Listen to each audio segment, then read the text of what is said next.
Hello everyone, welcome back to Easy Education London, and in this video we are looking at structure for GCSE English.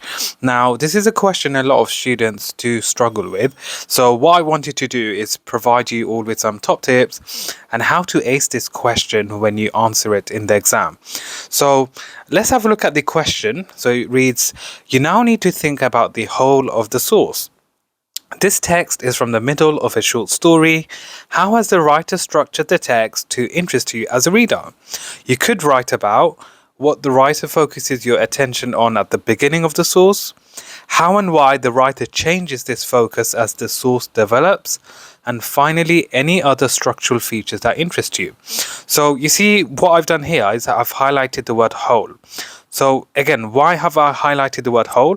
Because when you are referring to quotes from the text, you need to pick out quotes from the beginning to the middle to the end. So ideally, a top answer will have a range of quotations. And also, structured. So this is another key word that I've highlighted, as you can see, structured. Now, what does the word structure mean in GCSE English? Now, this is a key term for you all to know and for you all to write down. So structure, in simple terms, is how the text is organized. And importantly, you need to look at things that make it interesting. So what within the structural feature is interesting for the reader? That is your focus for this question. You must explore how does it interest the reader. And importantly, this question is always provided with 3 bullet points, right? So the first one is how the writer focuses our attention on at the beginning. So what is it that the writer does in the beginning? For example, do they use in media res? Do they use a flashback? Do they refer to something that's happened in the past? So that is your task, to find out what is it within the beginning that makes it interesting. Is it the way they describe the setting? Is it this sudden shifts in focus? So that's something that you need to pick out and identify. Number 2, how and why the writer changes this focus. That's very important. So how is again through the structural features, and why, tell us the reasons they do that. So what is the purpose behind it? And importantly, the last one, any other structural features that interest you. So this one is important as well. So if there are any other structural features that you can find, you should try to explore this in further detail. And importantly, tell us why how is it interesting and how does it keep you engaged. So some of the structural features that you may find within the text, they could include, for example, an analepsis. So that is a flashback. You could have, for example, a prolepsis, so which is a flash forward. Another common area for you to explore is shifts in focus. So how does the writer show a shift in focus? So these are some things that you may want to explore in further detail. Now, it could be there, it might not be there, but these are just some areas for you to explore. So that is that. In terms of your paragraphs, you're looking to write around 2 to 3 paragraphs. And in terms of your timing, you're looking to spend around 10 to 12 minutes. Now, what I wanted to do is just to show you a model answer of how you would achieve top marks and how you would achieve a grade 9 answer. So let's have a look at this in further detail. Now, importantly, a grade 9 answer, or an answer which is of the highest level, it will always use keywords. Okay, there'll always be references to the key terms, which I've highlighted. Now, let's have a look at this in further detail, and then we can elaborate and explain how this is a top answer. So it begins, the writer focuses our attention at the start of the extract upon the setting, a jungle in which there are pterodactyls. This reference to a prehistoric creature immediately alerts to the reader that the text is set in prehistoric times. Now, if I stop there, if you can see here, I've highlighted the word setting.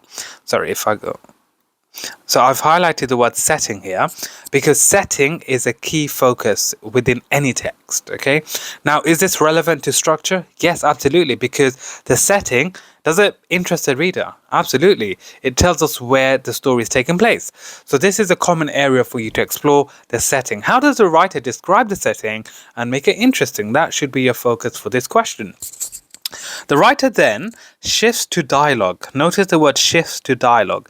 Remember we spoke about previously, sorry if I go back here, We spoke about shifts, a shift in idea, shift in focus, and it shifts to a dialogue here. Dialogue is also to do with structures, the conversation between the characters. So we've seen here already they've used these two key terms. So they've explored the setting, and now they see how the text suddenly shifts to the dialogue. So it goes from describing the setting now to the conversation. So you need to explore this in further detail and show evidence. So remember, students, always show relevant evidence, so a relevant quote.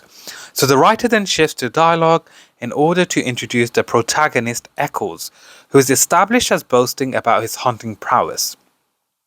I've hunted tiger, wild boar, buffalo, elephant. So notice here, as you can see, they've supported it with a relevant quote. You'll be surprised the number of times I've marked answers and students have forgotten to apply a relevant quote. You need the relevant quote to get the mark. The writer then creates a dramatic pause by having several sentence length or word length paragraphs. So again, this is important, and I've highlighted this as well because these are key terms to do with structure. So you may want to make a note of these.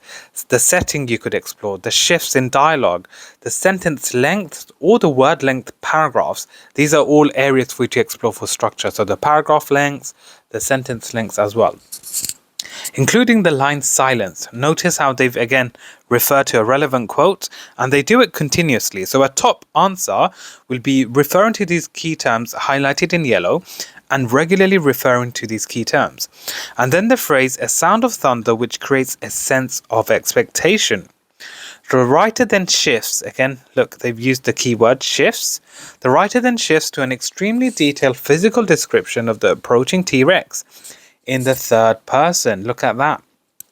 Remember, for structure, you can explore first person and third person as well.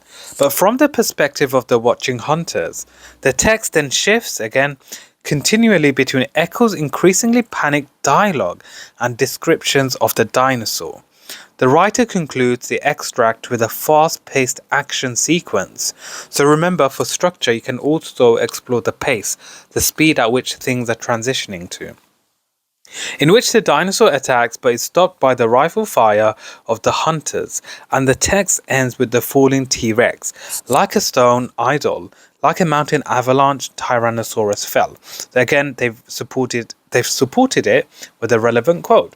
So just to give you an idea here, students, if you are aiming for top marks, a grade 7, 8, 9, as you can see from the evidence, you must be regularly referring to the key terms. Not only that, you must be using a range of quotations. Remember what I said previously. If I go back to the question, you see the word whole is highlighted in bold. They do it for a reason. So they expect the student to show many examples from the text of how structure is used for effect.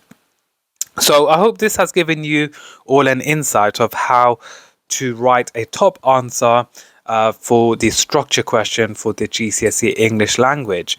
If you have any questions, feel free to leave them on the comment section below. And before I end, I just wanted to say thank you so much for your continuous support. Please do share it with your family and friends. For online tuition, we are offering our online tuition services. Do contact our website. You can contact us on www.easyeducationlondon.com, or alternatively, for online tuition inquiries, you can email us at easyeducationlondon@gmail.com, where we are again delivering lessons on a weekly basis to students from primary all the way to A levels. Lessons are taught by UK qualified teachers, and our spaces are almost full. So if you are interested, do contact us as soon as possible. Thank you for watching. Please subscribe, like and share for more. Thank you.